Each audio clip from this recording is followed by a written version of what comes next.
అదే RTV app వార్తల్ని క్షణాల్లో చదివే అవకాశం ఉంటుంది. ఒక న్యూస్ పేపర్, ఒక టెలివిజన్ ఛానల్ మీ చేతుల్లో ఎప్పుడూ ఉంటాయి. మాజీ మంత్రివర్యులు Ponguru Narayana medical college camp ఆఫీసులో ఉన్నాము. అయితే ఇక్కడ పెద్ద ఎత్తున నగదు వచ్చున్నట్లు పోలీసులు పెద్ద ఎత్తున భారీ ఎత్తున ఇక్కడ చేరిపోవడం జరిగింది. మధ్యాహ్నం 3 గంటల నుంచి పెద్ద ఎత్తున పోలీసులు, వందలాది మంది పోలీసులు నారాయణ క్యాంప్ ఆఫీసు ఆయన ఇంటి వద్ద సోదా చేస్తున్నారు. అయితే పెద్ద ఎత్తున ఈ ఎన్నికలకు సంబంధించిన డబ్బు ఇక్కడ చేరినట్లు సమాచారం. అయితే పోలీసులు సుమారు ఒక 200 నుంచి 300 వరకు పోలీసులు ఇక్కడ చేరిపోవడం జరిగింది. మధ్యాహ్నం 3 గంటల నుంచి ఇప్పటి వరకు ఈ సోదాలు కొనసాగిస్తూనే ఉన్నాయి. ప్రస్తుతం నారాయణ గారి ఇల్లు వద్ద మనం విజువల్స్ రూపంలో చూస్తున్నాము. ఇంటి లోపల కూడా సుమారు 100 మంది పోలీసులు వరకు ఉన్నారు.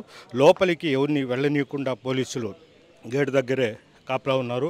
అయితే ఏం జరుగుతుండే విషయం కూడా పూర్తిగా తెలీదు. ప్రస్తుతం నారాయణ గారు కూడా ప్రస్తుతం ఊర్లో నెల్లూరులో లేరు, ఆయన ఢిల్లీలో ఉన్నట్లు.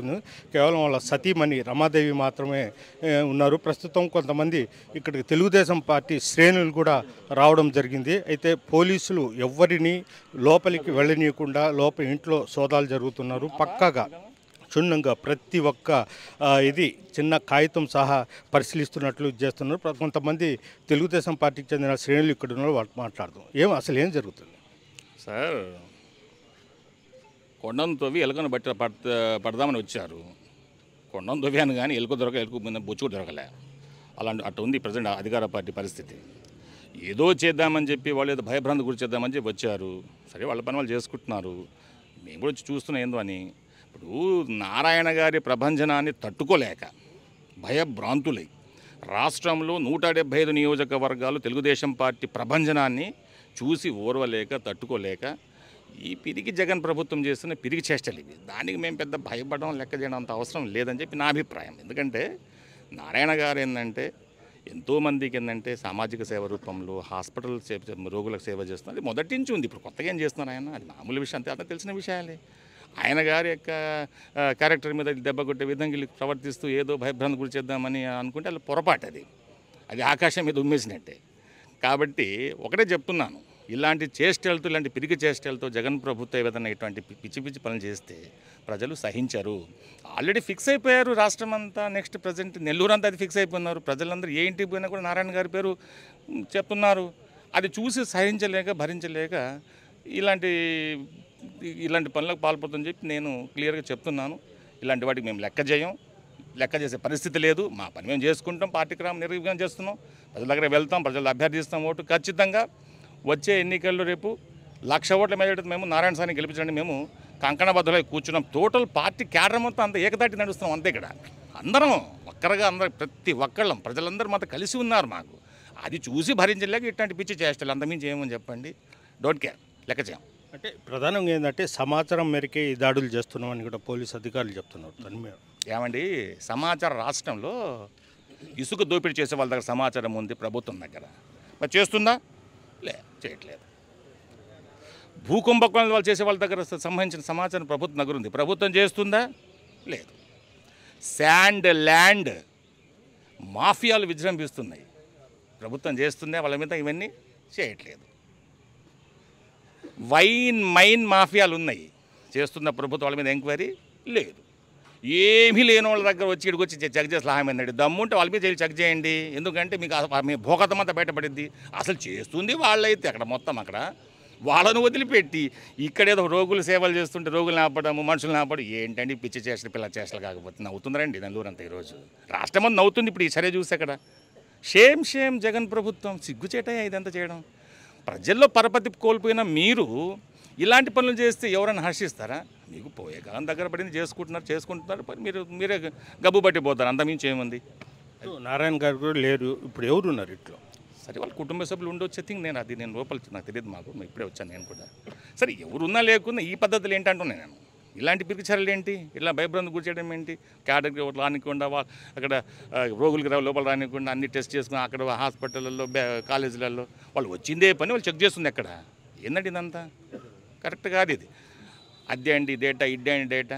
వెళ్ళి చేసుకోండి. ల్యాండ్, శాండ్, మైన్ మాఫియాల కొంపలు ఉన్నాయి. వాళ్ళ దగ్గర వెళ్ళి చేసుకోండి చెకింగ్ మొత్తం. మీ చాదనైతే మరి అక్కడ బయటపడితే మీ భోగతలు మొత్తం అవి వదిలిపెట్టేసి మంచి వ్యక్తుల మీద ఈయన ఆయువు పట్ల లాంటి వ్యక్తుల మీద, నెల్లూరుకు 5,000 కోట్లతో సేవ చేసిన నాయకుడి మీద, డెవలప్ చేసిన నాయకుడి మీద, నెల్లూరు నగరం ఇంత డెవలప్ అయిందంటే మహానుభావుడు నారాయణ సార్ గారి చేసిన సేవే ఇదంతా. ప్రభుత్వం నిధులు రప్పించి ఇదంతా ఇక్కడ చేశారు. ఇక్కడ ఇలాంటి నాయకుడి మీద ఇట్లాంటి పిరికి చర్యలు చేసేది ప్రభుత్వం షేమ్. కేవలం అంటే స్టేట్ మొత్తం ఎక్కడ జరగకుండా ఒక్క నారాయణ క్యాంపస్ మీద ఎందుకు దాడులు జరగాల్సిన అవసరం ఏంటి? భయం అండి, ప్రభుత్వంకి భయం. ఎందుకంటే ఇక్కడ ప్రజలందరూ ముక్త కంఠంతో నారాయణ గారికి సపోర్ట్ చేస్తున్నారు, తెలుగుదేశం పార్టీ గెలిపిస్తున్నారు. కాబట్టి ఏంటంటే తెలుగుదేశం పార్టీ నాయకుల మీద ఇట్లాంటి పిచ్చి పిచ్చి పనులు చేస్తే ఏదో భయపడదని వాళ్ళ ఉద్దేశం కావచ్చు. కాబట్టి దానికి ప్రజలు ఎవరు దాన్ని హర్షించారు, మేము కూడా పెద్దగా లెక్క చేసే పరిస్థితి లేదని చెప్పి నా అభిప్రాయం. జాకర్ గారు మీరు చెప్పండి. అంటే పొగలేంది నిప్పులేంది పొగరాదు అన్నట్టు చెప్తున్నారు పోలీస్ శాఖ సైతం. ఏదో జరిగింది ఇక్కడ, దానికోసమే తనిఖీలు చేస్తున్నాం, ఉన్నత స్థాయి అధికారులు మనకు ఆదేశాల మేరకు మేము ఈ రైడ్ చేసామంటున్నాం. దాన్ని ఏమంటారు సార్? మొట్టమొదటి మీకు చెప్పాల్సింది ఏంటంటే, ఇక్కడ మా బంధువులు ఉంటే 3:35కి ఇక్కడ వచ్చానండి. హాస్పిటల్లో ఒక బ్లడ్ యూనిట్ కావాలంటే వాళ్ళకి ఇప్పించేసి బయటకు వస్తున్నాం. బయటకు వస్తుంటే అక్కడ చూస్తుంటే ఏదో పెద్ద గలాటాలు జరిగి ఓల్సీడ్లు జరిగిన కవాతుతో పోలీసులది ఒక బ్యాచ్ వచ్చి ఈ సైడ్ వస్తుంది, ఓపీ బ్లాక్ సైడ్. ఒక బ్యాచ్ పోలీసులు గీలీసులు ఇవన్నీ రిజర్వ్ పోలీసులు అంతా ఒక సైడ్ వాళ్ళ ఇంటి దగ్గర ఆ సైడ్ వెళ్తున్నారు. ఈ సైడ్ వాళ్ళు వచ్చి ఓపీ బ్లాక్లో దూడడానికి వెళ్ళారు. మళ్ళీ అక్కడ కాదని ఇక్కడ ఎక్కడ ఫార్మసీ యూనిట్ ఎక్కడ ఉందని కనుక్కున్నాం వాళ్ళు. అంటే డ్రగ్ ఇన్స్పెక్టర్ వచ్చి వాళ్ళతో పాటు వాళ్ళ ఆసరా పెట్టుకుని లోపలికి వెళ్ళడం జరిగింది.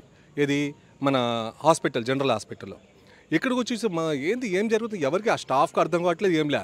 అక్కడ గేట్ దగ్గర చూస్తే ఎంత భయంకరమైన దృశ్యం అంటే, పేషెంట్లని బయట నుంచి ఎమర్జెన్సీ పేషెంట్లు వాళ్ళని రానిట్లేదు, లోపల ఉన్న పేషెంట్లని బయటకు పంపించట్లేదు. క్షుణ్ణంగా అదంతా రోడ్ అంతా ఇక్కడ బ్లాక్ అయిపోవడం ఇదంతా జరుగుతుండేది. వాళ్ళని తనిఖీ ఏం జరుగుతుందంటే వాళ్ళకి తెలిస్తే కదా, అది పోలీసు మాకు కూడా తెలియదండి. మళ్ళీ తెలియకపోతే మీరు ఏం చెక్ చేస్తున్నారంటే మమ్మల్ని చూడమన్నారు. ఏం చూడమన్నారు, ఏముందనేది ఏం అర్థం కాని పరిస్థితి. ఒక్కటి, ఈ పొంగూరు నారాయణ అనే వ్యక్తి ఇలాంటివి చాలా చూసేశారు. ఆయన ఇందాకే మా సోదరులు చెప్పినట్టు చాలా చూసేశారు. ఎందుకంటే నారాయణ కానీ త్రూ అవుట్ స్టేట్లో ఆయనకున్నే ఆయన ఇమేజ్ని కానీ విద్యా సంస్థలు కానీ దాన్ని చూసి ఈ ఇన్ఫ్లుయెన్స్ ఇప్పుడు ప్రస్తుతాన్ని నెల్లూరులో ఏంటంటే ప్రతి ఒక్కరి నోట్లో, పేద కాదు మధ్య తరగతి అప్పర్ మిడిల్ క్లాస్ వీళ్ళంతా ఏం చెప్తున్నారంటే ఈసారి మనం నారాయణకు వేయాలి, ఆయన అయితేనే మన అభివృద్ధి జరుగుతుంది అలాంటివి చెప్పుకుంటూ వచ్చి దాన్ని ఆ స్టేజ్కి వెళ్తున్నారు. మైండ్ సెటప్ అయిపోయింది, నారాయణ గెలిచేది తాత్కాలికమే అనేది. ఇదంతా చూస్తుంటే వాళ్ళకు భయం పెట్టుకొని అక్కడి నుంచి వాళ్ళ డిపార్ట్మెంట్ తీసుకొచ్చి భయభ్రాంతులు చేసి స్టేట్లో అంతా ఒక నెగిటివ్ ఇమేజ్ ఏం తీసుకొస్తారు. ఇలాంటి తాటాకు చెప్పుళ్లకు భయపడే వ్యక్తి కాదు. మేడం అప్పుడే క్యాంపెయిన్ నుంచి వచ్చారు. క్యాంపెయిన్లో ఉంటే ఆమెని ఒకరిని ఎక్కని పోనీకుండా ఆ పని వాళ్ళ దగ్గర వీళ్ళ దగ్గర ఫోన్లు గీన్లు లాక్కొని ఆమె లోపల నిర్బంధించడం చాలా బాగలేదండి. చాలా బాధేస్తుంది చెప్పాలంటే. ఎందుకంటే ఒక మంచి వ్యక్తిని ఇలాంటి ఇంట్లో కానీ ఇలాంటి చేయడం అనేది హేమైన చర్య అని తెలుపుకుంటున్నాను. మీరు చెప్పండి, అంటే ఇది కక్షపూరితమైన దాడులని భావిస్తారా మీరు? ఇది ఖచ్చితంగా కక్షపూరితమే. అంటే నేను మధ్యాహ్నం 3 గంటల నుంచి ఇక్కడ అబ్జర్వ్ చేస్తున్నాను. పేషెంట్లని పాపం వాళ్ళు ఆఖరికి ఫుడ్ తీసుకొని వాళ్ళ బంధువులు వాళ్ళందరూ పేషెంట్లు కలిసేదానికి లేదా పేషెంట్లను కూడా వెళ్ళనీయకుండా ఒక పక్క ఒక వేలో కార్లు వెళ్తున్నా కూడా కార్లు డోర్లన్నీ ఓపెన్ చేసి చెక్ చేయడం, ఇవన్నీ కూడా ఏంటంటే నారాయణ గారు నగరంలో మంచి మెజార్టీతో గెలుస్తున్నారు. ఈ గెలిచేదాన్ని జగన్మోహన్ రెడ్డి గారు అక్కడ ఓర్చుకోలేకపోతున్నారు. ఇక్కడ నాయకులు జగన్మోహన్ రెడ్డి గారికి చెప్పడం, తాడేపల్లి ప్యాలెస్ నుంచి ఫోన్లు రావడం అధికారులకి, మేము అందరిని అధికారులు అనట్లా తప్పుగా. కానీ ఏ అధికారి అయితే ఇప్పటికి కూడా రేపో మాపో ఎలక్షన్ కోడ్ ఉంది, కావాలని ఇటువంటి సిచ్యువేషన్స్ క్రియేట్ చేసి ఏమీ లేకుండా కూడా కావాలని క్రియేట్ చేసి ఇటువంటివన్నీ చేయడం కూడా దుర్మార్గం. ఆ తాడేపల్లి ప్యాలెస్కి, ఆ ప్యాలెస్ పిల్లికి భయం ఎత్తిపోయింది జగన్మోహన్ రెడ్డి గారికి.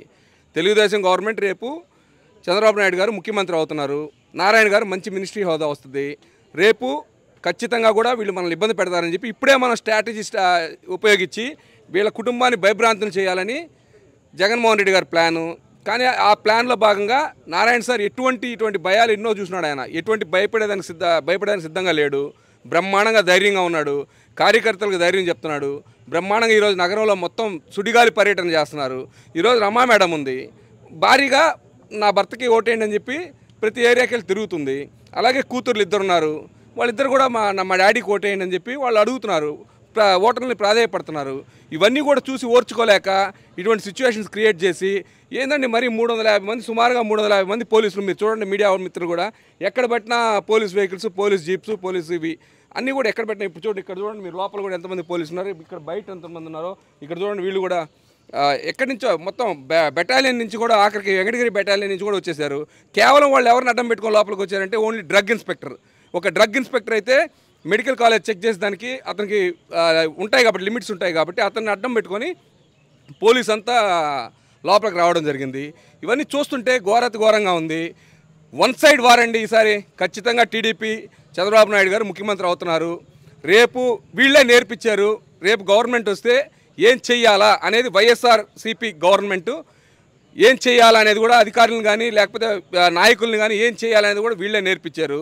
దాంట్లో లోకేష్ బాబు గారు చాలా స్ట్రాంగ్గా ఉన్నారు. తర్వాత చంద్రబాబు నాయుడు గారు కూడా ఈసారి మాకు కూడా మాట్లాడడం జరిగింది, చాలా స్ట్రాంగ్గా ఉన్నారు. వీళ్ళు ఎన్నైతే చేశారో దానికి వడ్డీతో సహా కూడా లెక్కేసి మొత్తం కూడా అందరినీ కూడా బయటికి లాగడం జరుగుతుంది. ఏ అధికారి అయితే ఓవర్ యాక్షన్ చేశాడో, అంటే అందరు అధికారులు మేము అనట్లా, ఏ అధికారి అయితే ఓవర్ యాక్షన్ చేస్తున్నాడో వాళ్ళందరినీ కూడా లోకేష్ బాబు గారు రెడ్ డైరీలో రాసి పెట్టుకున్నారు. వాళ్ళందరూ కూడా బయటకు వస్తారు. రేపు వాళ్ళు ఎక్కడికి వెళ్ళిపోయినా కూడా, లుధియానా కానీ లేకపోతే ఎస్టేట్ కానీ ఎక్కడికి వెళ్ళిపోయినా కూడా వాళ్ళని పిలిపించి మరీ కూడా వాళ్ళకి చట్టపరమైన చర్యలు కానీ లేదా ఏ రకంగా చర్యలు ఉంటాయో అన్నీ కూడా తీసుకోవడం జరుగుతుంది. రేపు నెల్లూరులో నగరంలో నారాయణ సార్ మంచి మెజార్టీతో గెలవబోతున్నారు. దానికోసం ఆ కారణంగానే వీళ్ళు రైట్స్ చేస్తున్నారు. వీళ్ళు ఏమి చేయలేరు. మాకు ఇప్పటికైనా సరే నారాయణ సార్ దగ్గర నుంచి ఒక పిలుపు వస్తే లక్షలాది మంది కార్యకర్తల్ని ఈ మెడికల్ కాలేజ్ కాంపౌండ్లో వచ్చేస్తారు. కాకపోతే ఆయన సిద్ధాంతాలు గల వ్యక్తి కాదు కాబట్టి ఈరోజు నిజంగా మేమందరం కార్యకర్తలు అందరం కలిసి వస్తే ఈ పోలీసు కూడా మమ్మల్ని ఏం చేయలేదు. ఖబర్దార్.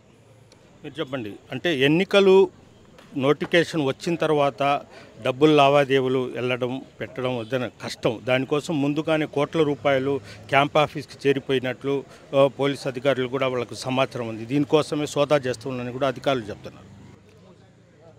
ఈ తాటాయికి చప్పుళ్ళకి ఎవ్వరూ భయపడే ప్రసక్తే లేదు. తెలుగుదేశం పార్టీలో కింద స్థాయి కానించి పై స్థాయి వరకు కమిట్మెంట్గా పనిచేసే కార్యకర్తలు ఉన్నారు. నారాయణ సార్ విద్యా సంస్థల్లోనే కొన్ని వేల కోట్ల రూపాయలు టర్న్ ఓవర్ జరిగే పరిస్థితులు ఉంటాయి. విద్యా సంస్థలు కావచ్చు, నారాయణ హాస్పిటల్ కావచ్చు, లేదంటే కాలేజీలు కావచ్చు, ఇంజనీరింగ్ కాలేజీలు కావచ్చు. మరి అటువంటి వ్యవస్థలో ఉండి ఆయన డబ్బులు తీసుకుని డబ్బు మాఫియా చేస్తాడనే మాట ఒట్టి మాట. ఈ జగన్మోహన్ రెడ్డి చెప్తున్నాం, లేదంటే ఈ నెల్లూరు శాసనసభ్యుడు చెప్తున్నాం, నీలాంటి బెదిరింపులకి భయపడే ప్రసక్తే లేదు నారాయణ సారు.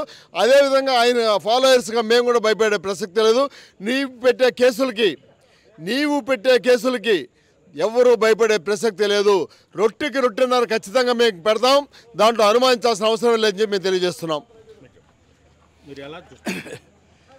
మాకు ఇందాకనే ఒక గంట ముందు తెలిసిందండి ఇలాంటి విషయాలని. నేను ఆశ్చర్యపోయాను. ఎందువల్లంటే ఒక విద్యా సంస్థ, వైద్య సంస్థల్లో కొన్ని కోట్ల రూపాయల టర్న్ ఓవర్ ఉంటుంది. ఒక మంచి వ్యక్తి, నిదానమైన వ్యక్తి, నీతి నిజాయితీ గల వ్యక్తి ఇలాంటి పిల్లకాయలు చేసే పనులు ఈరోజు ఈ ప్రభుత్వం చేస్తూ ఉందనంటే ఇది ఎంతవరకు కరెక్ట్ అని చెప్పేసి అనుకుంటున్నాము. అయితే ఈ నెల్లూరు ప్రజలకి ఇంకా మాకే మంచిది, ఇలాంటివన్నీ జరగడం వల్ల మాకు మంచిది. ఎందువల్లంటే ఇలాంటి పరిస్థితులు చూసినప్పుడు నెల్లూరు ప్రజలు నోట్లో పోస్తారు. వాళ్ళకి ఏదైనా ఉంటే ప్రజాక్షేత్రంలోకి వెళ్ళి ఓట్లు అడిగి వాళ్ళు గెలుచుకోవాలి. కానీ ఇలాంటి బుడ్డ బెదిరింపులు బెదిరిస్తూ చీటింగ్ వాతావరణం అంతా కూడా చేసి ఏదో బెదిరించాలనుకుంటే తెలుగుదేశం పార్టీ ఎట్టి పరిస్థితుల్లో భయపడదు. ఇది అన్న ఎన్టీ రామారావు గారు పెట్టిన పార్టీ, నీతి నిజాయితీ గల పార్టీ, క్రమశిక్షణ కలిగిన పార్టీ. మీలాగా హత్య రాజకీయాలు చేసే పార్టీ కాదు. తల్లి చెల్లి చిన్నాయన్ని కూడా చంపుకొని నువ్వు గద్దెనెక్కి ఆ తండ్రి పేరు చెప్పుకొని గద్దెనెక్కి ఈరోజు సీఎంగా ఉండవు. లాస్ట్ మూమెంట్కి వచ్చింది. ఇంకెంత 2 నెలలు ఆగండి. ఈ తెలుగుదేశం పార్టీ ఏం చేస్తుందో, మీరు ఏం చేశారో దానికి వడ్డీ కట్టిస్తాం మేము. తెలుగుదేశం పార్టీ కార్యకర్తలన్నా నాయకులన్నా కూడా ఒక క్రమశిక్షణ కలిగిన వాళ్ళు కాబట్టి మాకు కూడా ఏమీ తెలియదు, ఏదో ఫోన్లో తెలుసుకొని వచ్చాం. మా నాయకుడు ఒక్క పిలిపిస్తే, పొంగూరు నారాయణ ఒక్క పిలిపిస్తే ఈ హాస్పిటల్ పట్టదు, ఈ ఆభరణం పట్టదు. అంత దూరం మీరు తెచ్చుకోవద్దు. మీరు ఎలక్షన్లో గెలవండి, ప్రజలు మెస్తారు. ఎలక్షన్ని అడ్డం పెట్టుకొని ఏడేదో ఓడిపోతాడంటే ఇప్పుడే గెలిచేసాం మేము, మాకు సగం ఎలక్షన్ అయిపోయింది, తాత్కాలికంగా మేము తిరుగుతున్నాం, మేము గెలిచేసాం. ఇది తథ్యం. 70,000 ఓట్లు మెజారిటీతో పొంగూరు నారాయణ నెల్లూరు సిటీని గెలుచుకుంటున్నాడు. రాష్ట్రంలో చంద్రబాబు నాయుడు గారు సీఎం అవుతున్నాడు. మీ అంతు తేల్చేదానికి దగ్గరలోనే ఉన్నాయని చెప్పి గుర్తుపెట్టుకోవాలి ఇవన్నీ అని చెప్పేసి కోరుకుంటున్నాను. ఇది పరిస్థితి. ప్రస్తుతం మనం నారాయణ క్యాంప్ ఆఫీస్ వద్ద ఉన్నాము. ఇప్పుడు మనం కొంతమంది తెలుగుదేశం పార్టీ శ్రేణులు మాట్లాడిన విషయం మనము చూస్తున్నాము. అయితే 3 గంటల నుంచి ఇక్కడంతా సోదాలు అయితే నిర్వహిస్తున్నారు. అయితే కేవలము రాష్ట్రంలో వైఎస్ఆర్సీపీ ఓడిపోతుందన్న భయంతోనే ఈ దాడులు నిర్వహిస్తున్నారు. ఇందులో భాగంగానే నారాయణ క్యాంప్ ఆఫీస్ మీద దాడులు నిర్వహిస్తున్నారని కూడా తెలుగుదేశం పార్టీ శ్రేణులు చెప్తున్నారు. వీడియో ప్రదీప్తో గయాజ్, RTV నెల్లూరు నుంచి. మరిన్ని వీడియోస్ కోసం ఛానల్ ని సబ్స్క్రైబ్ చేయండి. లేటెస్ట్ అప్డేట్స్ కోసం వాట్సాప్ ఛానల్ ని ఫాలో చేయండి. అండ్ లింక్ డిస్క్రిప్షన్ లో ఉంది.